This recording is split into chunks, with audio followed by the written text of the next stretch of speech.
જૂનાગઢમાં સરકારી કન્યા છાત્રાલયમાં વિદ્યાર્થીનીઓએ હોબાળો મચાવ્યો। કારણ છે કે બાબા સાહેબ આંબેડકર સરકારી કન્યા છાત્રાલયની આ ઘટનામાં ભોજનમાંથી જંતુ મળ્યા અને તેવો આક્ષેપ વિદ્યાર્થીનીઓ લગાવી રહી છે। અહીં રોજ એકનું એક ભોજન આપવામાં આવતું હોવાની પણ રાવ છે। અન્ય વ્યવસ્થાને લઈને વિદ્યાર્થીનીઓએ ભૂખ હડતાલ કરી હતી। अधिकारियों ने सामाजिक આગેવાનો ત્યારબાદ છાત્રાલય પહોંચ્યા। વિદ્યાર્થીનીઓ દ્વારા અધિકારીઓ પર ગંભીર આક્ષેપ લગાવવામાં આવ્યા હતા। ફરિયાદ કરવા છતાં પણ કાર્યવાહી ન કરાતી હોવાના ગંભીર આરોપ લાગ્યા છે। ઉચ્ચ અધિકારીઓ આવીને વિદ્યાર્થીનીઓને સમજાવી અને મામલો થાળે પાડ્યો હતો।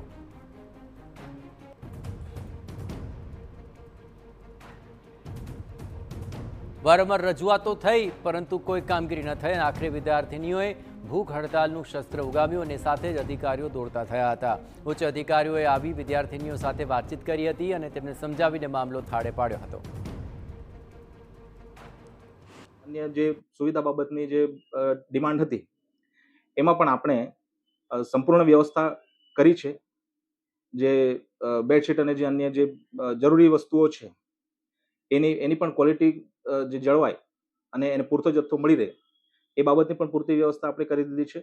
બાંધકામ બાબતે જે પણ પ્રશ્નો ઉપસ્થિત છે, જે પાણી ગળવાનો કે જે પ્રશ્ન છે, એ માર્ગ અને મકાન વિભાગ સાથે મળીને એનું પણ આપણે સોલ્યુશન તાત્કાલિક લાવી દઈશું અને ભવિષ્યમાં આ પ્રકારના પ્રશ્નો ઉપસ્થિત નહીં થાય એની આપણે સંપૂર્ણ કાળજી રાખીશું।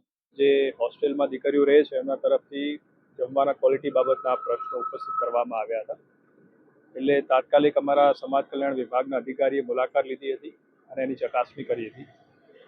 ખાસ તો જે ક્વોલિટી બાબતના ઇસ્યુ છે એમાં અમે જેના કોન્ટ્રાક્ટર છે એને નોટિસ આપી અને એની સામે કાર્યવાહી કરવાનો નિર્ણય કર્યો છે। ઉપરાંત જે વોર્ડન બેન છે જેને પણ જવાબદારી છે બધી વસ્તુ ચેક કરવી, ક્વોલિટી જાળવવી, એમને પણ નોટિસ આપી અને એની સ્વચ્છતા માગીને કાર્યવાહી કરવાનું નક્કી કર્યું છે।